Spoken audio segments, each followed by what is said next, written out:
Hey everyone, welcome back to Charmed Rewind! I am ready to go to sleep after watching this episode. Did another Patreon poll on which episode to do next. For some reason, and I used the random number generator for this, like usual. All of the episodes but one had something to do with dreaming. I guess that was the theme. There were actually two winners on this poll, so we're going to be doing two in a row. But for today, the winner that we're going with, the first place winner, I arbitrarily picked, because this one came up first chronologically, was Season 5, Episode 14, San Francisco Dreamin'.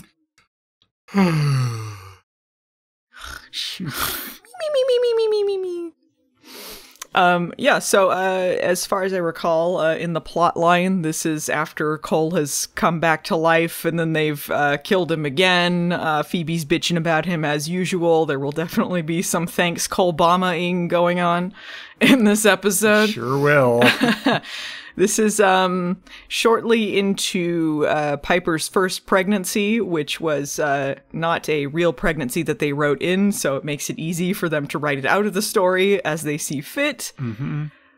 I think that's all the storylines going on that we needed to cover.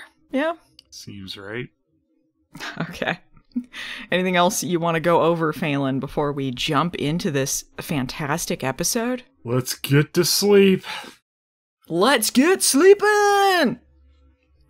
All right, fittingly enough, we have a very exciting intro. Piper and Leo are on the couch. They're pretty sleepy. Leo's tired. He wants to go to bed. Piper's annoyed that he's paying more attention to her stupid unborn baby than her. Yeah. She goes to kiss him and he just leaves. It's like, that's how you know this is a dream. Because right, that she wants attention. Yeah, she wants affection from Leo. It's like, oh, this isn't just Piper's dream. This is her nightmare. Where she's like, I was nice to Leo. No, no. Why the hell did you do that? So he's gonna go to bed. He kisses her belly, and she's like, eh. So he leaves, and then a handsome early 2000s man in a tuxedo shows up, and he's like, I'll keep you company, Piper. Hey. I'll make you not pregnant anymore. Yeah, all of a sudden she's in a sexy dress. She's not pregnant. Pretty easy to do. You just take the fake belly away. This Hollywood magic. This is apparently a recurring dream Piper has been having, where this guy seduces her, and she isn't married or pregnant. They make a point to say, like, she's like, I'm a married woman. And he's like, in your dreams, you're not. But Leo was in this dream a few seconds ago. Yeah. Dream rewriting itself as she's going, not passing the smell test, Charmed. This doesn't fit in with how the dream is revealed at the end either. No. If there's also a Leo there. Yeah, but I mean, dreams don't make a lot of sense. So. Yeah, but there's supposed to be some sort of logic to it. Yeah, in this episode, yeah, it's like fictional dreams where they tend to have a lot more logic to them than real dreams do. Yeah, if anything, I don't know if they really played up the dream stuff as much as they could have. Although I'm certain there must have been other episodes where they did dream stuff that was maybe more interesting than this. Yeah, largely it falls pretty flat, because you can have some weird surreal stuff going on in dreams and make it really interesting. They don't really here. Well, it doesn't feel like they capitalize on it very much. A lot of the things that happen to them in the episode are kind of resolved very quickly, so it kind of feels like they didn't really play in this sandbox very much. No, they didn't really care about, the actual issues going on. It's just, oh, I realize that's my problem. I'm over it. We've tried nothing and we're all out of ideas. While Piper is being seduced in her dreams, we cut to stupid real Piper and Leo. They're sleeping, and the Sandman is there. He's a guy in a stupid elder robe. Yeah. You'd be forgiven for thinking this is an elder, because it's just an old man in a robe. He's looking pretty sad sack about the whole thing. Ugh. To give these assholes their dream dust. This is a well-known character actor, Henry Gibson, by the way. I recognize him because he looks like Roddy McDowell to me. So every time I see him, for a second, I'm like, is it? Oh, okay. It's Henry Gibson. Been pretty sad if it was Roddy McDowell in this role. I don't know. I mean, like all of the actors in this show, big or small, underutilized in every possible way. Mm-hmm. So he's there. He's the Sandman, as we'll find out later, a Sandman. Yeah. He's sprinkling his magic sand on them, and we see Leo's dream. And in that dream, he's holding his unborn child, but born this time. We'll later find out this is Wyatt, but they don't even know the gender of the baby at this point in the story, because they refer to the baby as a she at one point, but it's supposed to be Wyatt. The baby disappears from his arms, and he runs around in choppy vision, looking for him. Mm-hmm. One of those things they thought like looked really good back then, where it's like kind of choppy, like looks like it's not filmed in the right frame rate kind of stuff. Yeah, they do this again later for a Leo dream, and it's pointless. Yeah, this seems to be his specific dream vision, is the choppy stuff, and then for Phoebe, they have the black and white stuff, and then for the other two, it's just normal. Yeah. Maybe they add like a little Vaseline around the edges. I'm not sure what they did to distinguish dreams with them. Oh, please. Milhouse likes Vaseline on toast. Yeah. I thought they had a bit of a weird atmosphere around Paige's dream. But, like, it doesn't go very far and to really be much of anything. It's just like, that's the start of something. And in this, it's the start and end. So, yeah, he's looking around for his baby in the dream. The Sandman walks into the next room. His work here is done. Off to the next one. He goes to Paige. We see Paige's dream. Her dream is, like everyone else's, it's about Piper and Leo's baby. Everything's got to be about them. Mm-hmm. She's at P3, and there's a baby shower. Everyone at this baby shower throws down their toys, their gifts, and they leave. She's like, hey, why does no one care about what's going on with this kid? She's holding a clown toy. We thought it was a gift for the baby. Maybe it is, but they establish later in the episode this is like a childhood toy of hers. Yeah. Slappy, the clown. Someone was watching Goosebumps that day. Yeah, I think someone's watching Chucky too. Yeah, kind of a Brad Dourif-esque voice they're kind of going for. Mm-hmm. This clown toy's talking to her, and he's like, nobody cares about this kid. Then we go to the star of the show, Phoebe's Nightmares. Ah, no! They even say that at one point, like, oh, Phoebe's Nightmares. For people who didn't see my classic video series on Charmed, a joke that I did was edit the Freddy's Nightmares intro, but with Phoebe. Yeah, Ask Phoebe released. No! Ask Phoebe released. No! It's better than anything in Freddy's Nightmares. I don't say this to say that I'm particularly good at videos, just to say that Freddy's Nightmares is terrible, and I don't recommend it. Fuck the prime time, bitch! If you want to go to sleep, watch Freddy's Nightmares. Yeah, honestly, if you have insomnia, watch Freddy's Nightmares. If you think that Charmed is bad, watch Freddy's Nightmares, and then you're like, no, I'd rather watch some Charmed, actually. There's a reason we don't have a Freddy's Nightmares podcast. We can't sit through any fucking episodes. Freddy's Nightmares podcast. Allison and Phelan's Nightmares is what it'd be called. Every episode is us going like, yeah! What'd you think of this episode? I thought it would drag on forever and it wouldn't end, and I felt like I was about to pass out. See, any of our complaints that we had about this episode about, like, dream logic, like, this is the TV dreams, right, that make a little more sense. Well, the opposite is doing Freddy's Nightmares, where nothing makes any sense and it's not good television. Like, you're like, yeah, I'd rather just, like, watch something that narratively says something than just watching a bunch of things happen until it ends. Yeah, absolutely. There's a way to do some surreal dream stuff, though, not just have the whole thing be pointless, but there's kind of a medium there. Definitely. But anyway, Phoebe's Nightmares. We hear a generic suspense sting. That's the first thing that happens. The doo-doo-doo-doo. That's amazing. That should be Phoebe's, like, entrance theme every time she comes in. Doo-doo-doo-doo-doo-doo.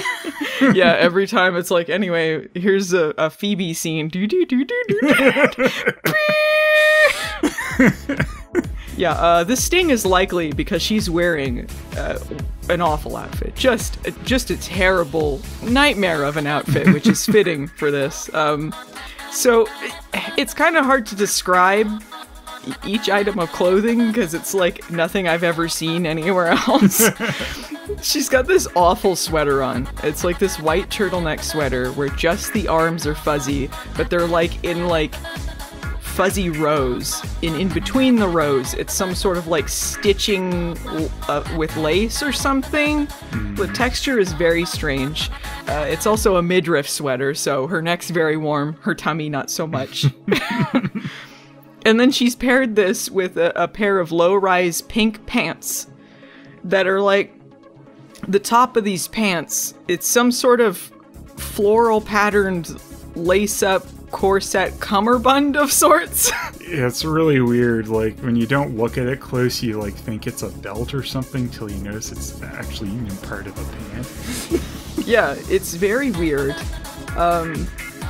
I was gonna say, like, how does she know she's gonna wear this outfit later? But I guess part of this is a premonition, so she knew she was gonna wear this terrible outfit later in the episode. She was warned and she still wore it. Not paying any attention to her, to the warnings that she's given by the elders. I mean, is it supposed to be the elders giving her these visions, or it's just the elders know if they're visions? Because she has Leo check on this later. I mean... Yeah, I don't know. That's not very clear. Because it seems like the elders, they tell, like, white lighters what to do, but I'm not sure her visions are connected to this. Yeah, like, you'd think the elders could just give them a direct message if they're giving her these visions. Yeah. Who knows? Maybe I'm confusing it with the angel logic where they had like the powers that be sent visions or something. Similar kind of mechanics. Yeah. I don't know. I'm sure some Charmed fan will be like, I know. I know what's going on here. Yeah. Let us know in the comments. Or in the, I don't know, the tweets, the Apple reviews. Give us some reviews on iTunes. Anyway, so she's in her dream. She's being chased around by a chainsaw man, your average kind of Jason-esque slasher killer. It's like a Jason, like rip-off Jason mask with like some kind of beanie thing over it. Yeah, the mask is too clean. A big open like balaclava type thing. Like more open than... Yeah, definitely like inspired by Jason or Leatherface, stuff like that. But the mask is too clean. It feels like, you know, if you're gonna have a slasher killer, they ain't gonna have a brand new mask right off the shelf. It's probably gonna be a little grimy. Yeah, that's when they got fresh from the dollar store. Yeah, it's pretty bad. So she's being chased around by this guy, and she runs right into a vision where the Sandman is being killed with a lightning bolts by this demon. She wakes up and the Sandman is still there, and he's like, just kidding, help a brother out, huh? Not a dream. Oh, yeah, not a dream. Hashtag not a dream, bye. Yeah, how does he know what's going on here? Like, he goes like, this is not a dream, but it's like, it hasn't occurred yet, it's a vision, but technically it's still not real yet. But how does he know? Does he peep in on people's dreams? He's peeping in all the time. He's watching Piper bang that guy in the tuxedo. Yeah. What a pervert.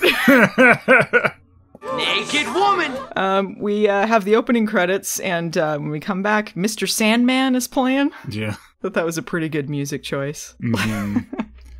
Yeah, it's weird not to just hear some generic thing on the newer prints of the episodes. I know. It seemed like both of the songs used in this were, like, actually from the episode. If they changed this song, maybe it was, like, a more generic cover of it, but, yeah. I mean, it is a legit song. It was the original song, so... If they replaced anything else, didn't notice it. Paige and Leo are in the living room.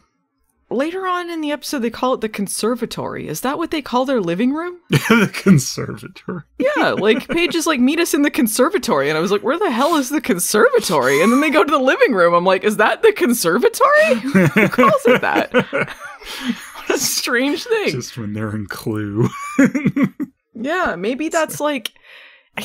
Maybe they have the living room area and the conservatory is their like... it's their clue area. Yeah. But it's also like where all the like plants and the, like the greenery and stuff is. Yeah. Is that a separate area? That's where they take the secret passage to get away from Piper. Yeah.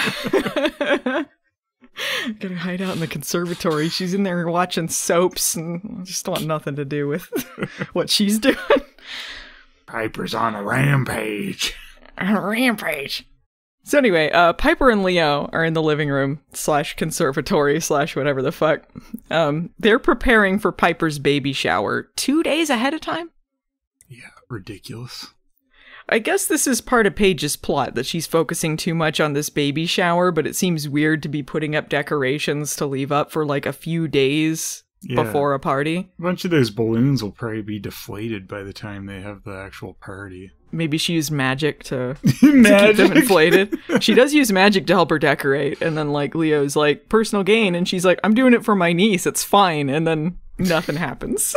Wasn't that like one of the first personal gain plots, was they were technically doing it for one of the other sisters, but it still counted as personal gain? Yeah, I'm not sure what the first one on the show was. One of the first things that Paige does is a personal gain thing. She does something to help a coworker, and then she gets big boobs as a consequence. Stupid. Which would certainly count if you're going to say you're doing it for someone else, then... Yeah. I mean, and like, what's the rules here? I feel like they're very wishy-washy and charmed whether the white lighter powers count as magic like that. Honestly. Hers is kind of like mixed with, like her white lighter powers are mixed with her charm power too, though, because the whole teleporting thing, when she says a name and then an object and then it appears, that's both, I think. Right, I guess. I don't know. But regardless, the rules are wishy-washy. Yeah. Leo is a handyman, lest you forget, so he's installing baby proofing around the house, and he's freaking out because Phoebe has given him a book called 1,000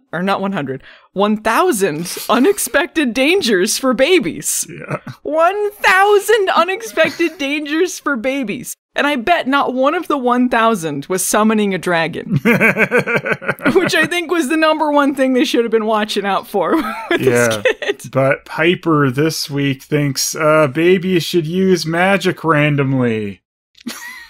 Yeah.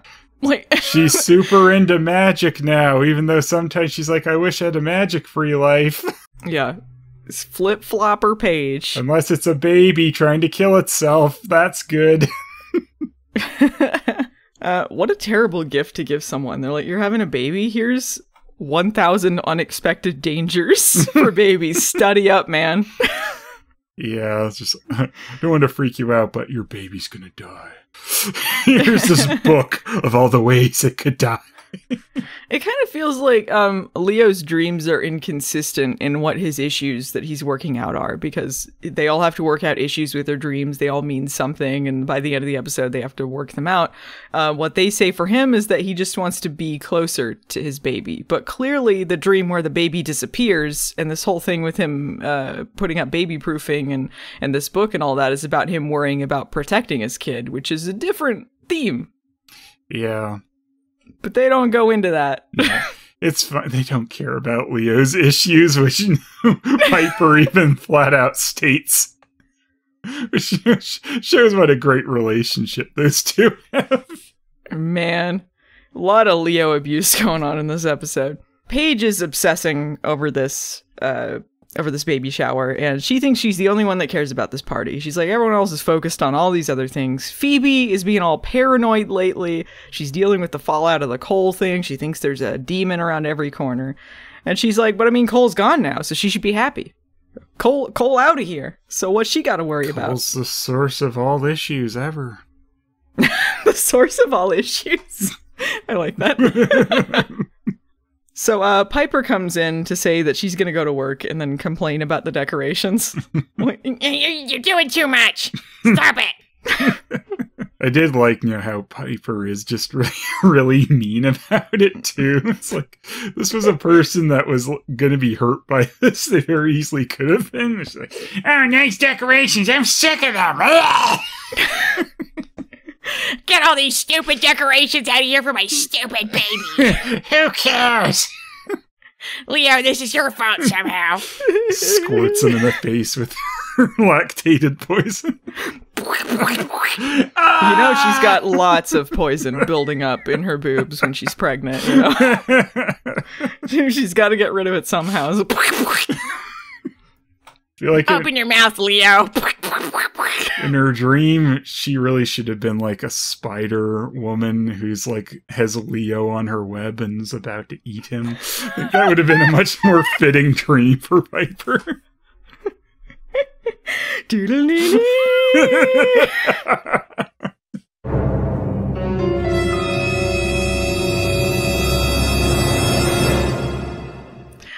Leo is summoned by Phoebe. Like, he's like, hey, Phoebe's summoning me. I thought she was, like, somewhere else. You know, like, maybe she was at work or something and she needed him. She's in the attic. Yeah. She doesn't take the time to go down. She's like, Leo! Yeah. Summons him into the attic. So lazy. And then when he appears, she freaks out. Yeah. And she's like, don't sneak up on me! And like, well, you summoned him, dude. Oh, yeah. Anyway, can you tell me what's in this book I'm currently reading? Like, she's reading the Book of Shadows on the Tracer Demon, and then goes, yeah. So what's a Tracer Demon? He's like, it's all on the page right in front of you. I don't want to read it. Yeah, oh, this is for the dumbest thing. He shoves up, and then she's like, what can you tell me about Tracer Demons? And he's like, Tracer Demons trace other beings from other dimensions and stuff. Meanwhile, she's looking at the page on Tracer Demons. That's how she got the name Tracer Demon, because she was looking up the guy in her dream. And that has all of this information, not to mention it's called a Tracer Demon. It's pretty evident what it does. Yeah. You pointed out, too, like, the picture in the book is exactly the guy who's in this episode, even though, like, Tracer Demons are just, like, a section of demons, I guess, that do this tracing stuff. They're not all just this one guy.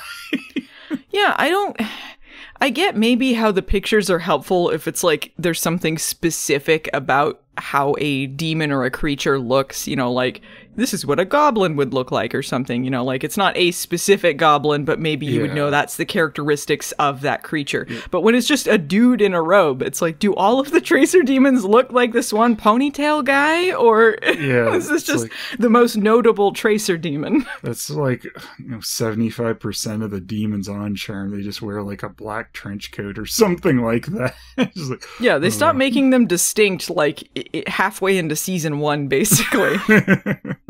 It should be noted in this scene, Phoebe is wearing yet another hideous shirt.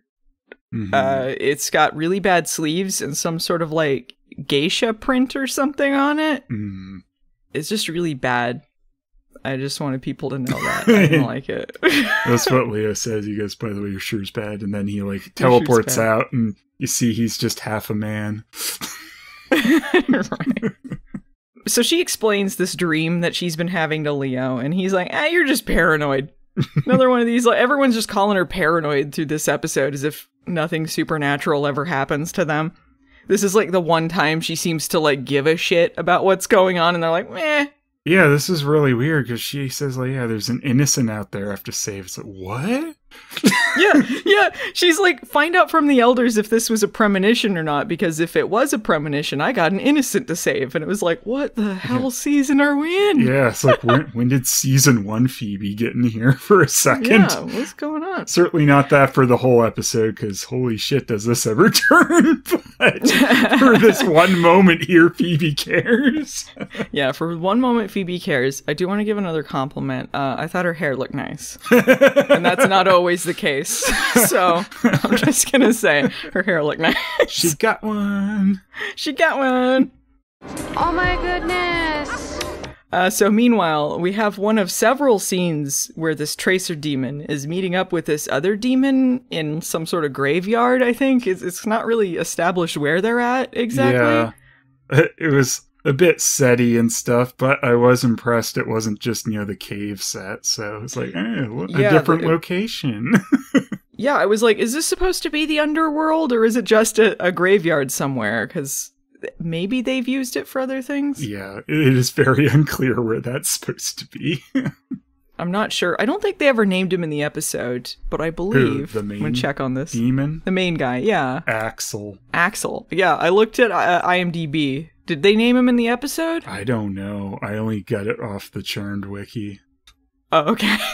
Well, Axel is the name of this trenchcoat demon. So they're meeting up in this graveyard / underworld / undetermined location. And this guy has the lamest motivation. This is so stupid. He's like, why are you having trouble tracing the Sandman guy? I need his sand! Get me sand! And he's like, the Tracer Demon's like, why do you even want this? Like, do you want to sleep or something or dream? I don't know why he's asking this. They're both demons. The demon has to explain to him demons don't dream. Yeah, he like gets mad and like throws him across the graveyard set too. He's like, you idiot. He should know that demons don't dream. They're both demons, but he has to have this explained. Mm-hmm. And apparently, if humans don't dream, then they can't work out their problems in their heads. And I guess that makes them kind of cranky and they turn evil. I don't know how killing one Sandman is going to accomplish this goal, because apparently there are many, many, many Sandmen running around, according to this episode. Supposedly, he said like he had other Tracer Demons out there getting other ones. How many did he hire? I don't know. What did he hire them with? Does he have a lot of money to blow, or is there some other currency that he's using? Yeah, he is apparently paying these guys, because that's what he says to the Tracer Demon who's actually in the episode. Who doesn't have a name, by the way. He is just Tracer Demon. Amazing. Just amazing. So all of these other Tracer Demons are out there killing all the other Sandmen and no one's concerned about this? No. What? But they didn't stop any of that. I know. Yeah, this seems like it would still be an issue. And in the end of the episode, they screw themselves. Yeah, nothing was fixed at the end of this. I didn't catch that he had other ones out there. What in the world? He's mad at this one guy because he's like, all my other guys have succeeded. You're the only one who's holding this thing up. Wait, so he killed a bunch of other Sandmen? Who's replenishing the Sandman supply? I don't know. What is going on? This episode presents many more problems than they solve. And like what Axel's doing with the sand too from the Sandman, he's just like tying it up in the trees around this little graveyard set. Well, no, his motivation is sound though. The reason that he's doing this is because if he steals all the sand and makes everyone all cranky and fight, then he'll get respect from the leaders in the underworlds, and then supposedly they'll reward him. Yeah, maybe. Yeah, he's just guessing. Respect, maybe. Yeah, it's not like there was some like reward out there where they're like, if you do this, then we're gonna call you the OG or whatever. Like, they're like, he's just assuming he'll get some sort of reward, like, a best in show type thing, where you're the best killer out there. Yeah. Like, why didn't they make him a more imposing demon that had a clear goal about doing this? Like, he's just this doofy moron sitting around a graveyard going, yeah, maybe he'll get a little respect around here if I just decide to kill Sandman randomly. Total wiener. No one wanted this, but maybe they'll be happy with that. Yeah, like, why is he just making all of these assumptions? You know what happens when you assume, demon. You don't dream. Axel. Yeah. So anyway, at the Bay Mirror, Elise steps inside. She congratulates some guy named Bill on his hostage standoff piece. Note that the hostage standoff guy, he's in a cubicle. Meanwhile, celebrity love advice columnist Phoebe has her own cushy office, taking up all this real estate. It's the only thing keeping the paper going. Like, what is this paper? What are their priorities? It's garbage. Trash paper, you see. It probably has, like, those crappy headlines where it's like, oh, Elvis an alien? Yeah, I don't know what they cover regularly. I don't know if this guy Bill regularly covers hostage situations or this was a one-off for him, because she's handing out a bunch of like violent stories to people. There's all these violent things going on in town. They're acting like, ooh, what a juicy news day. Not like, hey, why is it getting so violent around here? People start physically fighting in the office. The dream-deprived violence has already begun. Phoebe does not care. Phoebe does not care. She emphatically does not care. She's there wearing her ugly outfit from the dream. Mm-hmm. And she ignores the brawl happening in the office to go, or the brawl happening in the main area, and then goes into her office to avoid it and talk to Paige on the phone. Yeah, like you see them fighting, like falling over a desk as she goes in her office. Like, whatever. Anyway. Hey, Paige. Anyway, gotta take this Carl. Well, it was really important because Paige was trying to decide a theme for the baby shower, so she thought that was worth calling Phoebe at work for. Uh-huh. They're like, not bees, Piper's allergic. Yeah. All right. Why would you be deciding on a theme now? She had all these other decorations up. Yeah, they already decorated the area. What the hell is the matter with them? Phoebe's like, hey, I think something's up with everyone fighting. They're really annoying me at the office having these brawls here, so I think maybe something's going on. Paige is like, paranoid Phoebe, whatever. But then a lady yells at her about her parking spot, so she's like, yeah, I guess something's up. Yeah, I thought it was very funny, too. It's like the way this road rage lady comes up to the window and is like, move, I want this spot. But then like she doesn't try to do anything physical to Paige. She just yells at her and then calmly goes back to her car. Yeah, I thought something was going to happen. Like she was going to get a fight while they were on the phone or something. And then it was like, yeah, I thought she's going to like try and pull her out of the car or something. Nah. Yeah. But then just, she got lightly scolded by someone who wanted her parking space. And she's like, wait a minute, I'm convinced. Yeah. So they go home to discuss this, and Piper bitches at them for interrupting her soap opera. This was really jerky, Paige and Phoebe, because she's just in the middle of watching the show. Then they're like, yeah, anyway, you're not doing that. And like Phoebe sits on Piper, who's pregnant at this point, supposedly. And then Paige like stands in front of the TV till Phoebe turns it off. It's like, screw you two. She can finish her show. Well, if they think people are in danger, I would say that's the higher priority. Fast on this, though. They just have a dumb conversation. Yeah. Like, if they were really thought this was like something they were really going to jump on immediately, then I'd think differently. But they just come in and like, we just need to discuss this and dink around. Yeah, I feel like Phoebe sitting on top of Piper is the more pressing issue to me. She has issues with sitting on people on the show. Okay, there was an episode early into Paige's run where she's like attacked by a vampire or something. There's something happens where she's in the hospital, and then Phoebe just lays all on top of her legs on the hospital bed, like. And I'm like, do you mind? Phoebe? Watching that episode, like, can you get off your sister who's hospitalized right now? Thank you. And now she's sitting on her unborn nephew. Yeah. Oh, well. Who cares? Yeah, and Piper is really not interested because she just wants to watch her soap opera. So it's like, yeah, people can die.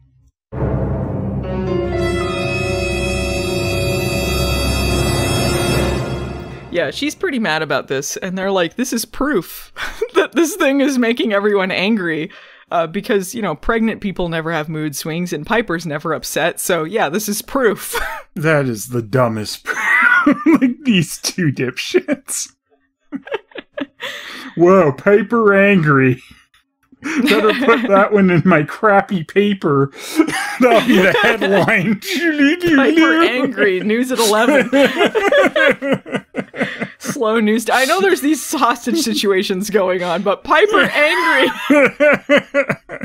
It's just a picture, like a really unflattering picture she took of Piper. She's like eating. Like, Phoebe! See, this is proof. Whoa! Hard-hitting journalism. Phoebe, I don't know how you came up with such an amazing piece. Oh. Yeah, they give her a bunch of gold bars and then shut her in her office to count them. Pulitzer Prize.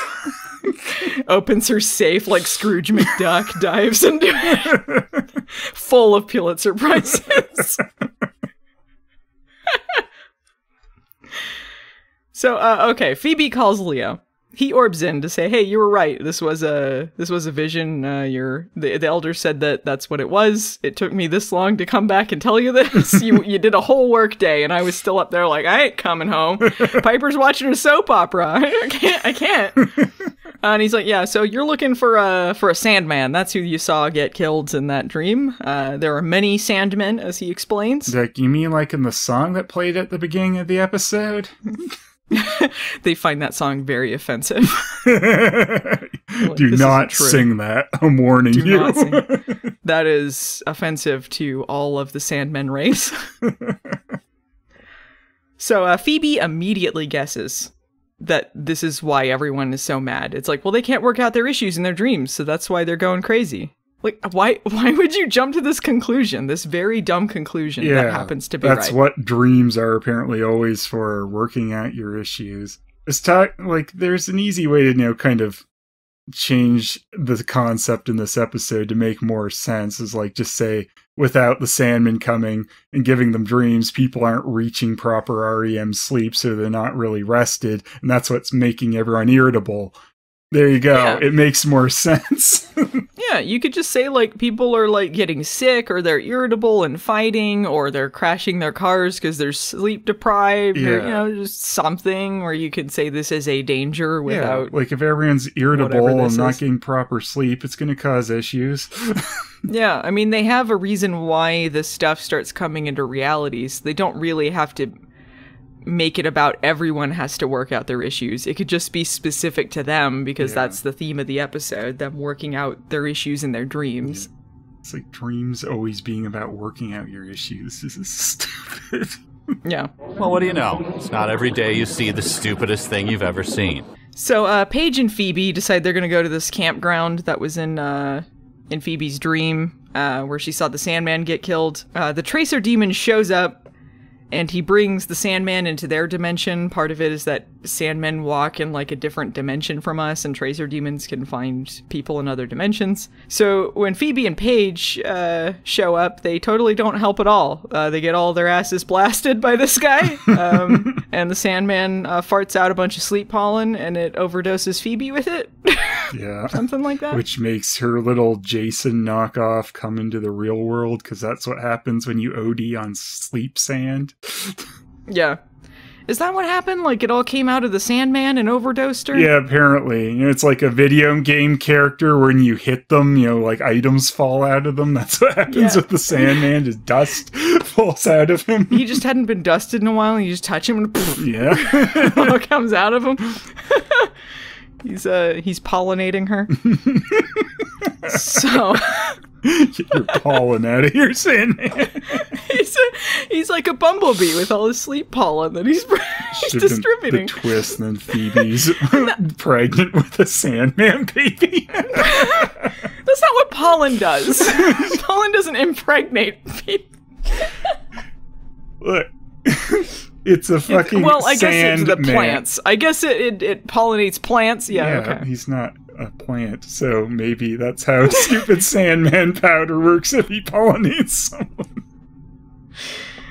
That's why the bumblebee theme was brought up. It all comes together. Mm-hmm. He's a sand bumblebee. Yeah, and he stings Piper. I'm allergic to Sandmen, damn it. I'm in danger. So yeah, Chainsaw Man is there. Paige orbs them away. And back at home, Paige pokes the Sandman.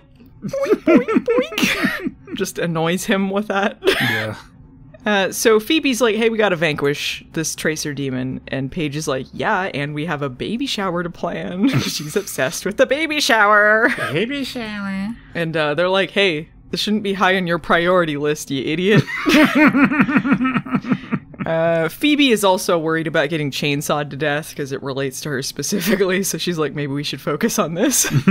And Piper's like, Don't worry about it, we'll just blow him up. Imagine if that was really the conclusion. That'd be dumb. So back at the graveyard underworld, Axel is mad at the Tracer Demon, but he's like, okay, but I got a buddy, the Chainsaw Man here. And I'm going to take them over to the Charmed Ones, and I'm going to throw some more of this dream dust on them, and then their dreams are going to come to life, and then their dreams will kill them, and I think that'll be pretty cool. What do you think? So I'm just going to steal a few of these, sleep sandbags, all right? Yeah. And then he's like, well, I guess. Yeah. Huh? Oh, this seems like a dumb plan, but, you go wild. So, at the house, some ladies with hors d'oeuvres for the party show up. According to the Charmed wiki, they're old friends of Piper's from high school. Showed up in one other episode, played by 2 different women. Why did they bother making this recurring for 2 episodes with 2 different actresses playing each one? It didn't have to be the same ones, because no one would remember. Yeah, we didn't remember, and also nothing from this episode suggests to me that they're friends at all. No. They seem to really hate each other. Yeah, but it was really important that one of them was Wendy, was played by Allison Munn, who would go on to be the Big Show's wife on the Big Show show. She was in there making Ron Beadle jokes. She kept trying to sell Piper her haunted house. And she's like, absolutely not. Why were really though, in the episode, these friends, they show up for this one quick scene and then they're gone. It's why they bother? Why didn't they do something more if they're gonna bother having these 2 in the episode? Yeah, it didn't seem like it changed anything in the story at all. They could have just off-screen gotten these hors d'oeuvres and they're like, hey, Paige, you going a little overboard, huh? Yeah. The friends did nothing. It's they wanted to try and convince us that Piper has friends. No, look, she really has friends. Look, they're in the episode. You can't dispute that. I could count on one hand how many times they show them having friends at all. I know. Very strange. They show up and they dunk on Paige's clown doll. This is a stupid clown doll. Ew. We hate it. I mean, it is pretty dumb. I kind of like this Paige lore. I doubt this came up in any other episode. I like that Paige has this creepy clown doll named Slappy that she just kept as a kid and apparently is horrified of, but she kept it. Yeah. I hate this. I'll keep it forever. I hate this. Yeah. Maybe she was trying to give it to Wyatt and then she's just like, hey, your problem now. Pass the curse on. Yeah.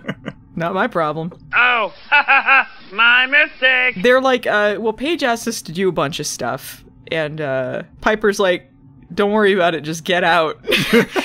I don't want you to do this stuff. I'm the pregnant woman, get out. And they're like, that's just your hormones talking. They get the shrieky voice because they're being bitches. It's just the hormones talking. We'll do what we want. And they're also like, they say she has a surprising attitude, because this is all for her. I'm with Piper on this one. Get out! Yeah. Maybe that's why they didn't show up again. You're horrible. Leave. What's your fucking stupid vegetable platters you got from Walmart anyway? I do a bit later on, Leo asks Piper, hey, where's your friends? And she goes, gone but not forgotten. Gone but not forgotten? Yeah. Did she murder them? Yeah. So, we never see them again, so I guess they are forgotten. Gone but certainly forgotten. In the attic, Leo surmises that if Phoebe works out her issues with the chainsaw guy, he should disappear. So she asks the Sandman, he's there too. She's like, what's this all mean? And he's like, I don't know. I'm just the messenger. I don't know. But they kind of guess that someone under the mask is that's the real person that she has an issue with. She's got to unmask the chainsaw man. In the kitchen, Piper suggests that Paige is obsessing over the baby shower because the baby is half witch and half white lighter like her. She's making it about her. All of these things that they're bringing up seem to be the issues working out, right? It doesn't seem like they need the dreams to do this.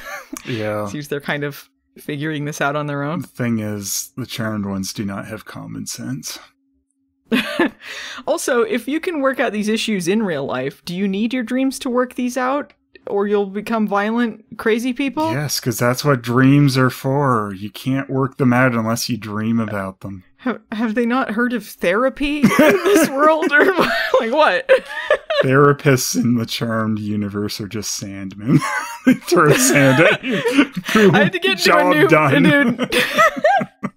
We had to get into a new profession. All these tracer demons were killing us off, so we went into therapy. That's where the gone but not forgotten line happens when Leo's like, hey, where did the friends go? Gone but not forgotten. Rest in piss.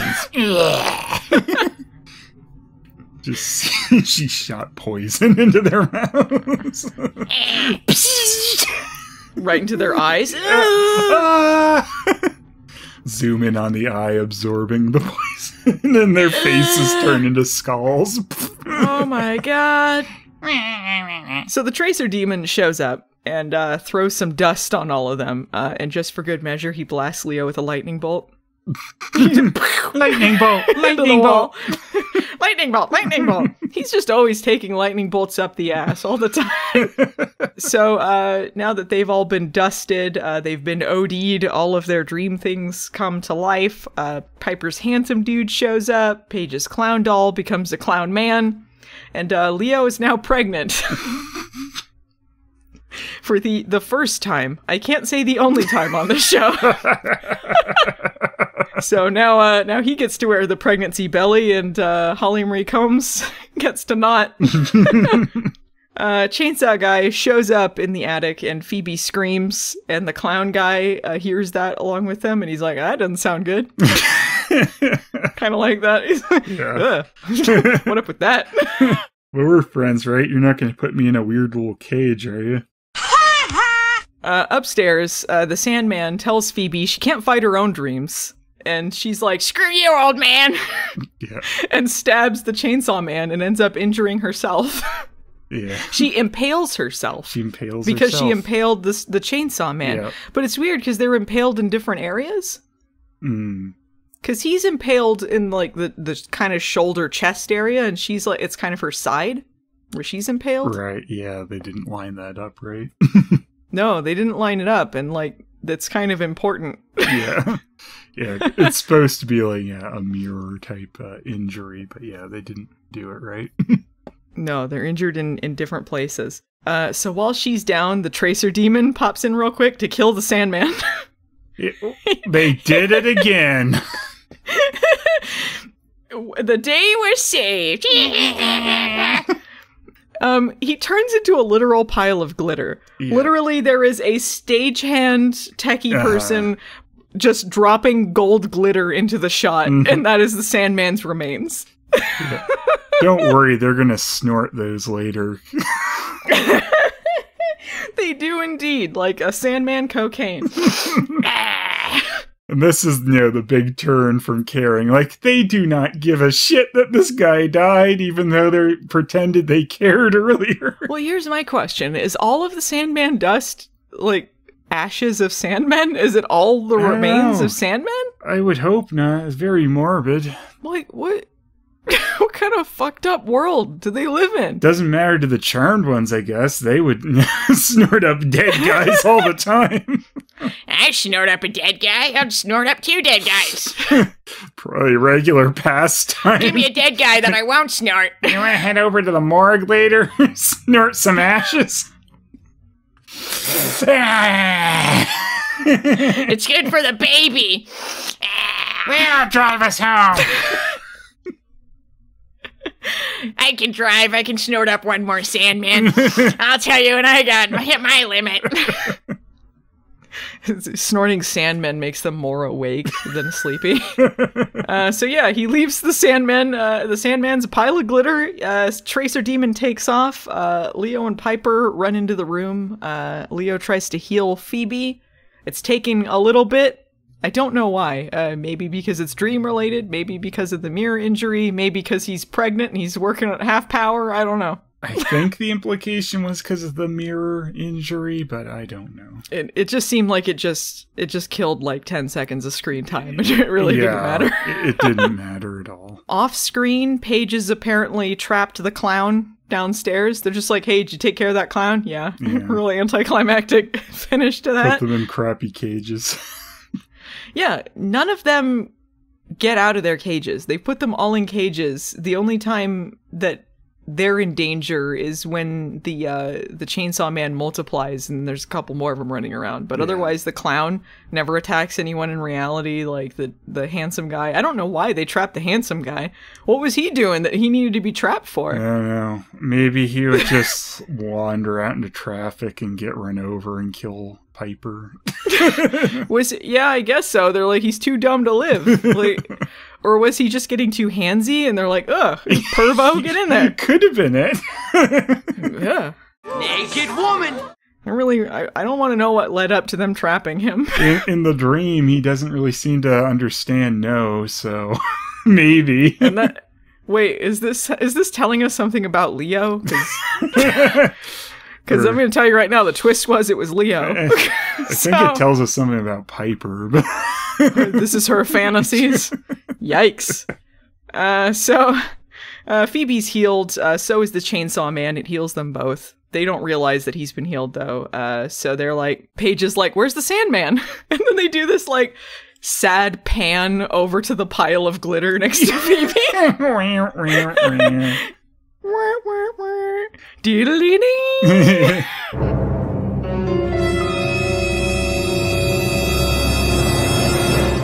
Wow, let's mourn him. Actually, we should use this. Yeah, they're like, well, this worked out for us. Get the glass bowl out. Boop. Put him in the candy dish. Yeah, like company comes over. Oh, you want some Sandman remains? So, you know, at some point, they probably made Leo do this. He had to sweep him up in a dustpan to put him in a candy dish. Man. And he's pregnant, too, and just sitting there squatting like... Shut up, Leo. We have the real problems. So, yeah, Chainsaw Man, he gets up. They realize he's been healed. Phoebe's like, well, he was healed the same way that I was healed. So naturally, upon hearing that news, Piper's like, let's blow him up. And Phoebe's like, that'll blow me up too. And then Piper considers the pros and cons. That's not going to stop me. Do something, do it! So Paige, Piper, and Leo orb out of the room, and they're like, hey, Phoebe, real quick, before we orb out, you lead the Chainsaw Man into the conservatory / living room. And get him with a candlestick. So she runs into the room, leads him there. They trap him in some sort of magical force field alongside the clown and the handsome man. So they go into the next room. I guess that's the living room they go into. So they have separate rooms. They go into another room. They have many rooms in this house. They have too many rooms. So they go in there to discuss things. Leo is pretty worried about the situation. And Piper's like, Don't upset the baby! as if, like, she's not upset all the fucking time. Like, come on. Oh, Piper.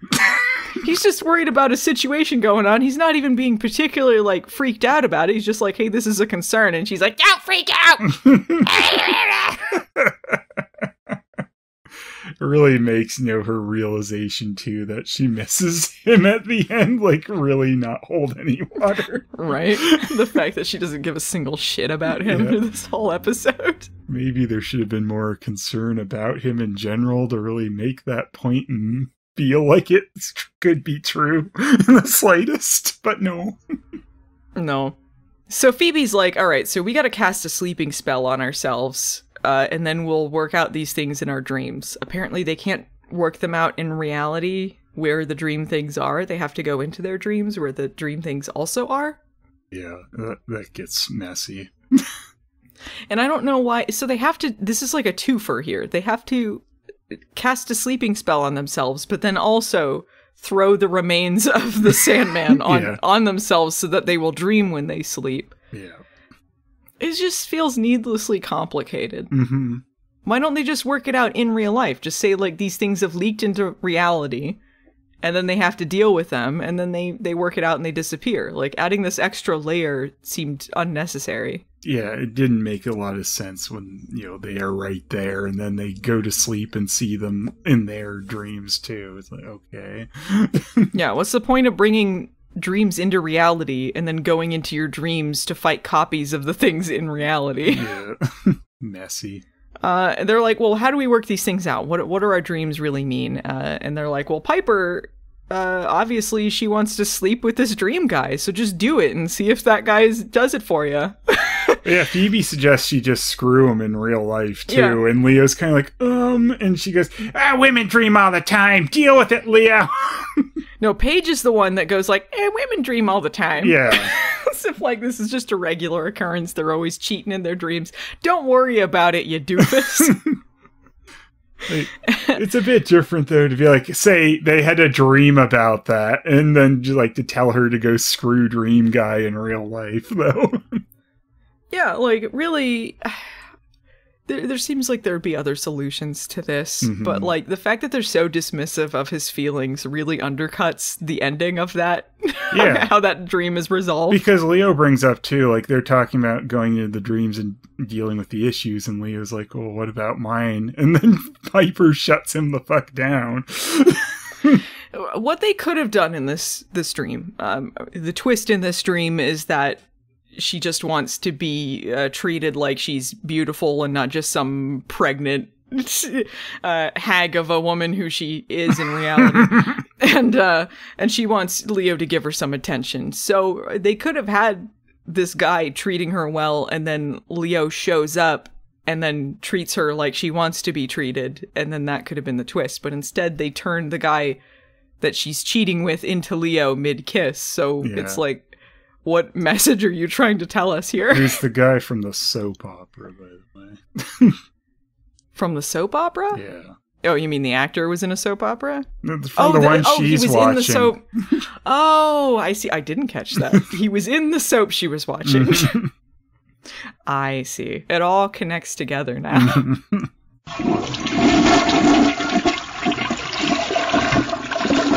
That's what's going on there.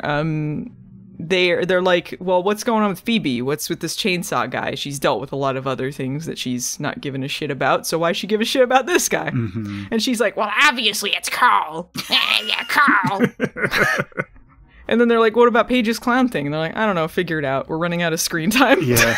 And then Leo's like, what about me? And then Piper turns into the mega bitch. Yeah.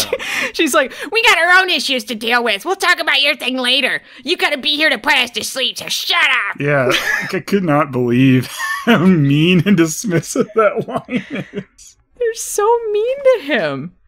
This whole episode, mean. Ridiculous. Like, I do not believe these two are in love by the end. Oh, yeah, she just wanted Leo to be with her. No, she didn't. She wanted him dead, according to what she did in this episode. And, like, she's like, you gotta be here to protect us.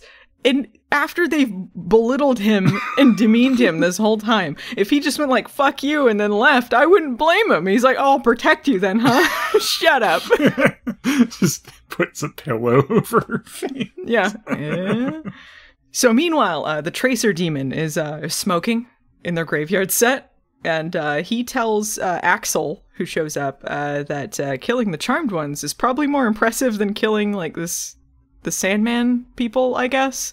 And he's like, yeah, that seems like a pretty good idea. And the Tracer Demon's like, yeah, they're vulnerable now. So Axel's like, well, what do we do? And then he kills him. And he's like, just kidding, I'll do it myself. I just needed you as a sounding board for the audience. Yeah. He's like, I need you out of the way or something. Like, uh-huh. Yeah. Why did he bother telling him? He could have just killed him. Yeah. There's no reason for this. No, it doesn't even make any sense based on the dynamic earlier in the episode where Axel's throwing him around like he's the more powerful one. Then it's like, actually, I could kill you too really easily. So like, okay. They could have, like, maybe had the beginning of that scene, like, Axel shows up to pay him, and then he tells him his plan and kills him, so that's like he was waiting to get the money, too, before he double-crossed him or something. Maybe then... He did get paid already. He already paid him? Yeah. Why did he pay him before he finished the job? What an idiot. Well, he killed the Sandman. That's all Axel wanted. Oh, that's right, he did.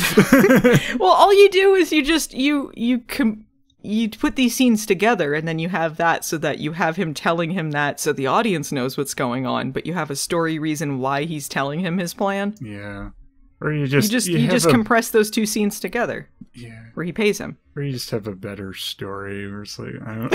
That's true. You could have a different episode. It's just like, I don't know why this is structured the way it is, where it's like, oh, Axel's the big bad. Actually, no, it's just this random Tracer Demon who doesn't even have a name. Yeah, the Tracer Demon, their greatest enemy.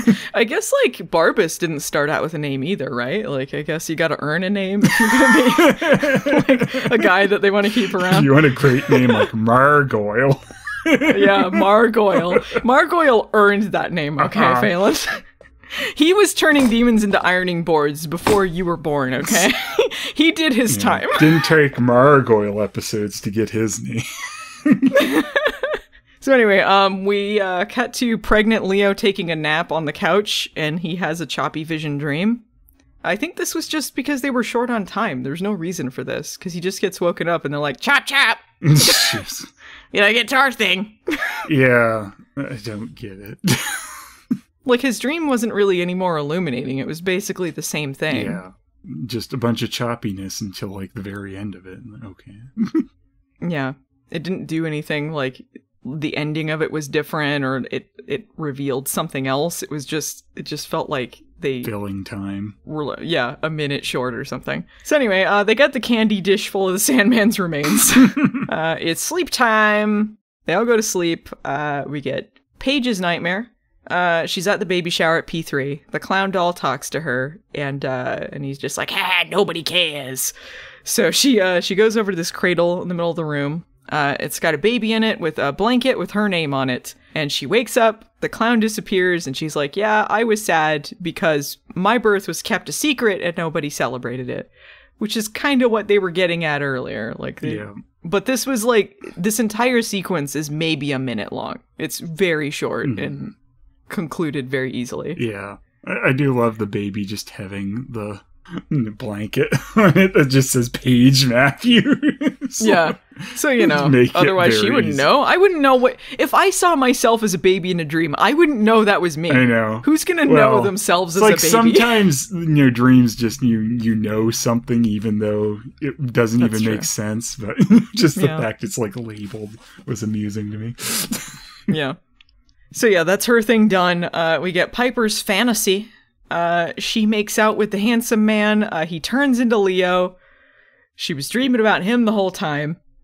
And then we get Phoebe's nightmare. She deserves the most screen time, so she gets the biggest deal. Yeah, this goes on way too long.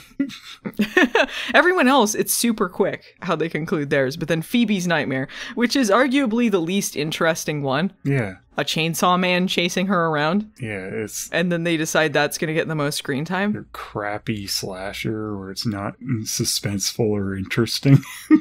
Yeah, they're not like playing on slasher tropes. No. It's not like she's at camp and then she thinks she's a camper and they're doing like anything fun with it. It's just in their house. Yeah. The chainsaw man chases her around. Yeah, it's like the basement and then the kitchen. Except the P3 thing. Yeah.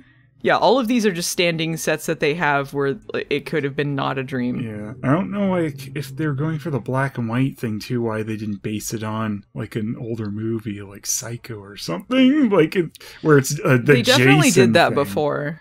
Yeah, they definitely did one where they had, like, some black and white movie character come to reality. I think it was from, like, some old sci-fi or horror movie or something, and it involved Phoebe. Right. They also had her turn into some black and white old housewife from a 50s thing. They've done this before more effectively. I think they just did that to distinguish her dream, but you're right, it didn't make sense. Yeah, they should have gone for, like, kind of that, 80s look or something with it. Yeah, they could have added, like, some film grain to it, or, exactly. Maybe even, like, added some, like, tree shrubbery to the set, so it's kind of like the basement, but also a forest, like, tried to blend it together, but they're saving some money. Yeah. Even though they did go to a campsite in this episode. Yeah, they had a campsite, set that was a camp. Or even, like, that graveyard set. Like, they had two sets in this that would have been better for this, whole dream. But nah, run around the basement in your kitchen. All right. So she kicks the chainsaw man down the stairs. He becomes multiple chainsaw men in her dream and in real life. So they're running around attacking everyone else. I think the two clones, one has an axe, the other has a knife or something. Oh, I didn't even catch that. Yeah. It's so pointless. They had different weapons. Yeah, it didn't mean anything. Okay, well, there's some other weapon men. Yeah. Other weapon slasher Jasons. villains. Yeah, they're chasing everyone around while Phoebe snoozes. Piper considers killing them and calling Phoebe a loss. Maybe? Yeah. Would anyone really care? Phoebe unmasks the killer. She gets over it, and it turns out it's her. Dun, dun, it was Phoebe all along. She was the nightmare. Whoa.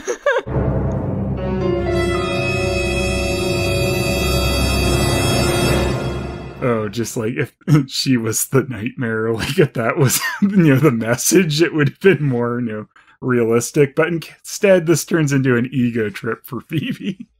Oh yeah, I love this. This is typical Charmed, turning something that could have been a legit lesson into actually it's okay that they're like full of themselves and it's always about them all the time. Phoebe even says like, oh, the killer is me, how egotistical, but then proceeds to go on about how this is about how she should be allowed to move on because of that stupid Cole. She needs to forgive herself. That's the message. Yeah, she calls it narcissistic, right? Which is the perfect description of her, but she says it sarcastically, as if who would ever call her narcissistic, right? And then we see the light shining on her banner. Ask Phoebe. Yeah, fuck off with this. Like, this could have been a moment of self-reflection, but it's not. No. And so she's like, this is self-sabotage. I keep being too hard on myself because of the Cole thing. I'm always spending too much time blaming myself and not Cole. I should be able to move on from this. Mm-hmm. Be kinder to myself because it's all about me. You chose to be the queen of the underworld. Screw you, Phoebe. This is not, just fuck off. Fuck you, Phoebe. You should feel bad. You should not move on. So her dream's solved. What about Leo? Well, he feels a kick. And I guess that was it for him. So yeah. Piper takes the kid back, inflates. I'm sure some people with some specific fetishes really loved that shot and watched it a lot. So he and Piper make out. And then Phoebe goes, ew. She's a love advice columnist. She's a love advice columnist. She's like, ew, a married couple kissing. Ew. It's lovely, Phoebe. My sister, ew, I hate her. I do like this, though. The tracer demon shows up, and then Piper's like, you're late. Blows him up. He's like, wait a minute. Yeah. The end for him. His big plan was like to get them while they're distracted with the dreams. So yeah, he shows up too late. Yeah. Why did he wait that long? He had plenty of time. Yeah, I don't know. Didn't take him any time to kill Axel, so he could have been there with plenty of time.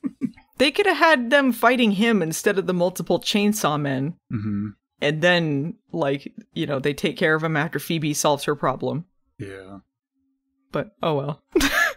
But after Piper does that, Paige is like, well, what'd you do that for? We didn't know who he was working for. And Piper's like, there's always some new guy. Who cares? I don't want anyone cranky at my baby shower. So they've screwed the world, right? Because all of these Sandmen are being killed by this guy who hired them, but no one knows about it because the guy responsible for it's dead. Yep. It's just something that'll never be solved, apparently. Because, yeah. Maybe that explains how Charmed ended up the way it was. You think, because the world was just fucked up now? Deprived of dreams. Everyone's just an irritable asshole forever. Yeah. Wow. I mean, now it all makes sense. Yeah, so she doesn't give a fuck. And then they're like, after all that work on the baby shower, let's just go to P3 and not do it here. And they go there and listen to a concert by some artist. I don't remember the name. Who is the artist? Who as themselves? Beth Orton. Beth Orton. They listened to a Beth Orton song, and I guess their friends were uninvited to the baby shower because they're not there. It's just the three of them. And Leo was also uninvited. He couldn't go to the baby shower. And they're all asleep. Probably. He had to work the bar. Yeah, and they sleep. The end. Yeah. Lovely sleep in their crappy bar. That's always where you want to sleep. All right, Phelan, what are your final thoughts on San Francisco Dreamin'? It's unbelievable that they left it in the state it was in with all those Sandmen dead and the issue not solved at all. True. Like, there are worse implications than I thought going into this podcast, but analyzing it, this is pretty bad. Yeah, like those sandbags, too, are just going to be left hanging in that graveyard forever, I guess, because no one knows they're there. No one's gonna put them to proper rest, all these Sandmen remains? Yeah, or it's like, I don't know if like that sand dust is needed for anything, but no one knows. Like, no one told Axel to do this, so no one can connect it to him, and the only person that I guess was still around that knew about it is also dead, thanks to Piper. Yeah. They've destroyed the world. But at least no one was cranky at her baby shower where no one was there but them. Yeah, anyway. they didn't invite anyone. Their friends were there and they're like, this is lame, and they left. I need to go sell a haunted house. Don't have time for this. It's the big show! Nope, it's Ron Beadle. Ron Beadle. That's for all the Big Show fans out there. You'll all appreciate that reference. You'll appreciate the Ron Beadle joke. I don't think this was as bad as some of the stuff in season 5. There's some stuff in season 5 that really makes me mad. This episode makes no sense, but I guess like you can laugh at it. Mm-hmm. So I guess like I enjoyed it in that way. I didn't think I was like, I didn't want to strangle anyone, and I think like that's the low bar you gotta.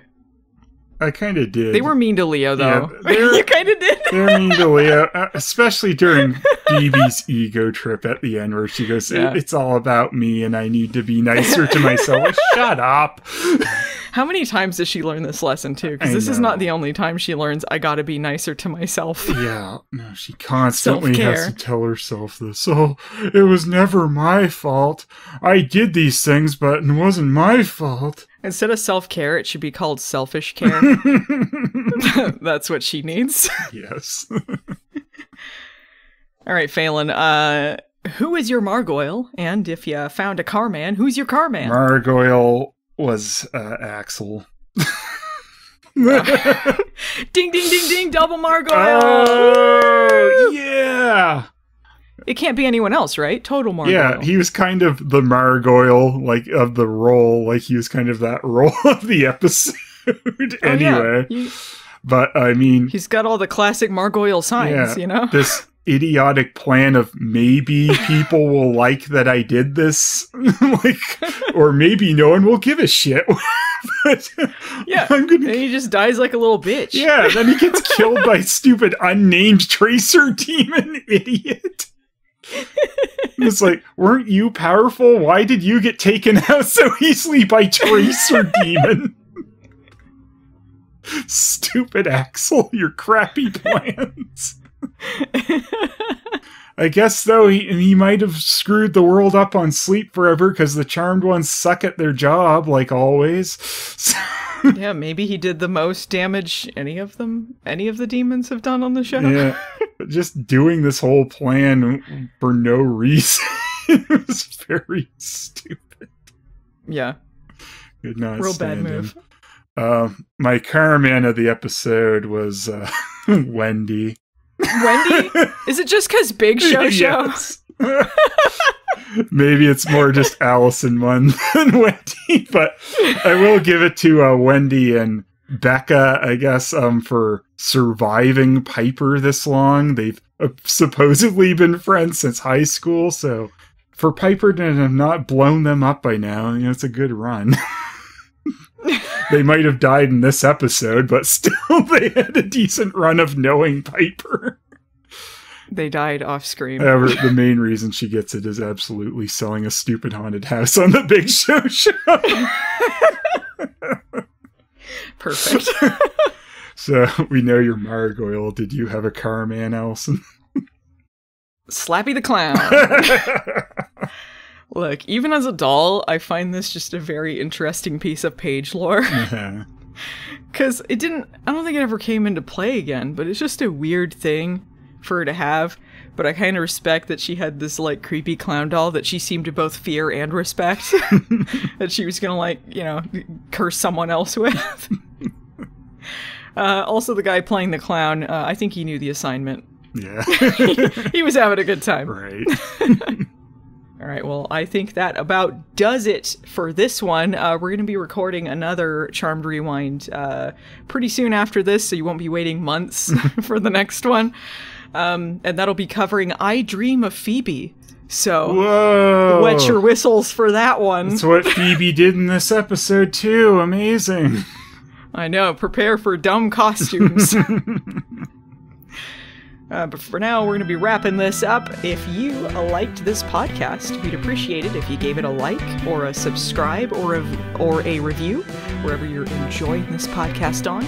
You can find us on anchor.fm under Charmed Rewind or YouTube under youtube.com/movie nights the series. You can also find Phelan's stuff at youtube.com/Phelis. And you can support us on Patreon if you would like to take part in polls or see episodes early. You can also vote for Charmed Rewinds, like we did with this one, this very podcast. You can find my stuff at patreon.com/movie nights. You can also find Phelan's stuff at patreon.com/Phelis. Thanks to Peter Hunter for editing the podcast for us. You can find him at Pretor Hunter on Twitter and congratulate him for getting married. Big deal. Not as big a deal as editing Charmed Rewind, right. But also check out Riff Tracks the Game. He worked on that, did a ton of work on that, and he's also running their social media, so give him a shout out there. Phelan, what hashtags should we use? Ron Beetle. Do we really want to hijack the Ron Beetle hashtag for this? It'll set it up in the future. Ron Beetle, why is it trending? I thought Ron Beetle died, but it turns out it was just his birthday, so it's fine. Hashtag Phoebe's Nightmares. Hashtag and, selfish care. Oh, I was gonna do selfish care. All right, I think we got him. Ron Beetle's gonna be taking over the trending page. I think that's good enough. We'll see you next time, Charmanders. Bye.